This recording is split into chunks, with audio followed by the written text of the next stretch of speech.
napapansin sa iyong mga kapaligiran.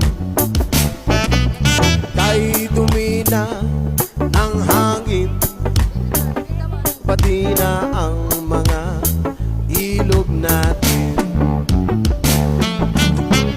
Hindi na masama ang pagpunta at malayo-layo na rin ang ating narating. Ngunit masdan mo ang tubig sa dagat, dati kulay asin, ngayon'y naging itim.